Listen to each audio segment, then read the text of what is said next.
નવસારી જિલ્લામાં અવિરત વરસાદ અને ઉપરવાસમાં વરસી રહેલા ભારે વરસાદને પગલે સમગ્ર વહીવટીતંત્ર એલર્ટ મોડ પર છે.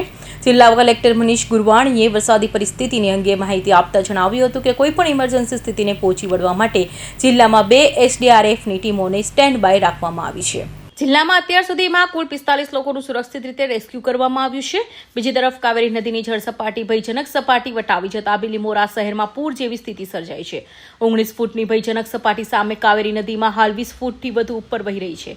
પરિસ્થિતિને ધ્યાનમાં રાખી કાવેરી નદી કાંઠાના 30 જેટલા ગામોની સતત અધિકારીઓ સાથે સંકલન કરી રહી સમગ્ર પરિસ્થિતિને સમીક્ષા કરી રહ્યા છે. નવસારીમાં વરસાદી સ્થિતિ અને સંભવિત ઇમરજન્સીને પહોંચી વળવા અધિકારીઓ સાથે ઉચ્ચ સ્તરીય બેઠક યોજાઈ હતી.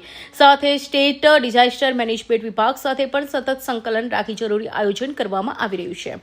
હાલ તંત્ર દ્વારા પરિસ્થિતિ પર સતત નજર રાખવામાં આવી રહી છે અને લોકોને સાવચેત રાખવા તેમજ તંત્રની સૂચનાઓનું પાલન કરવા અપીલ કરવામાં આવી છે. નવસારી જિલ્લામાં આજ રોજ સવારે 10 વાગ્યા સુધી સરેરાશ 2.5 ઇંચ જેટલો વરસાદ નોંધાયો છે, જેમાં નવસારીમાં લગભગ 2 ઇંચ, જલાલપુરમાં 2 ઇંચ, ગણદેવીમાં 2.72 ઇંચ, ચીખલીમાં 3 ઇંચ અને ખેરગામમાં 2.76 ઇંચ જેટલો વરસાદ આજની પરિસ્થિતિ સવારે 10 વાગ્યા સુધી નોંધાયો છે. છેલ્લા 24 કલાકની વાત કરીએ તો સરેરાશ 6.5 ઇંચ જેટલો વરસાદ નવસારી જિલ્લામાં થયું છે. એમાં સૌથી વધારે ચીખલીમાં લગભગ 10 ઇંચ, વાંસદામાં પણ 10 ઇંચ અને ખેરગામમાં 8 ઇંચ જેટલો વરસાદ નોંધાયો છે.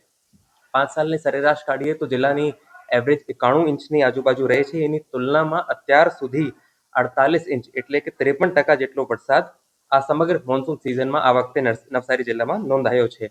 આજે હવામાન ખાતાની આગાહી મુજબ સમગ્ર જિલ્લાને રેડ એલર્ટમાં જાહેર કરી દેવામાં આવ્યું હતું અને એના અનુસંધાને તમામ આંગણવાડીઓ, શાળાઓ, કોલેજીસ અને આઈટીઆઈઝમાં શૈક્ષણિક કાર્ય આજે બંધ રાખવામાં આવ્યું છે. જે મુખ્ય 3 નદીઓ જિલ્લામાંથી પસાર થાય છે એમાં કાવેરી ભયજનકથી ઉપર, ભયજનક લેવલ એનું 19 ફૂટ રહી છે, એનાથી ઉપર એટલે 21 ફૂટ ઉપર પસાર થઈ રહી છે. સ્થળાંતરની વાત આપ સૌ જોડે શેર કરવા માંગુ છું. બિલીમોરા નગરપાલિકા વિસ્તારમાં દેસરા કુંભારવાડમાંથી ટોટલ 42 લોકોને દેસરા પ્રાથમિક શાળામાં, ગણદેવી નગરપાલિકાના કાતરકવેલા વિસ્તારમાંથી ટોટલ 11 લોકોને ફાયર સ્ટેશન હોલ ગણદેવી ખાતે, ચીખલીમાં નદી મહોલ્લો અને હરણ ગામમાંથી ટોટલ 137 લોકોને એમ ટોટલ 190 જેટલા લોકોને વિવિધ આશ્રય સ્થળોમાં શિફ્ટ કરી દેવામાં આવ્યું છે. અત્યાર સુધી અમુક વિસ્તારોમાં હજી પણ શિફ્ટિંગની કાર્યવાહી ચાલી રહી છે, જે બાબતે આપ સૌને સમયાંતરે માહિતગાર કરતા રહીશું. હાલ જિલ્લામાં 2 એસડીઆરએફની ટીમ, એક નવસારી ઇટાલવા ખાતે અને બીજી બિલીમોરા ફાયર સ્ટેશન ખાતે સ્ટેશન કરી દેવામાં આવી છે, સ્ટેન્ડ બાયમાં છે. કોઈ પણ આપાતકાલીન પરિસ્થિતિને પહોંચી વળવા માટે બંને એસડીઆરએફની ટીમો જિલ્લામાં પોઈન્ટ કરી દેવામાં આવી છે. આપ સૌના મારફતે લોકોને બિનજરૂરી બહાર અવર જવર કરવા ટાળવા અને કોઈ એવો બનાવ બને તો ડિઝાસ્ટરના કંટ્રોલ રૂમ નંબર પર જાણ કરવા અપીલ કરવા માંગુ છું. ઉમેશ સોની, નવસારી.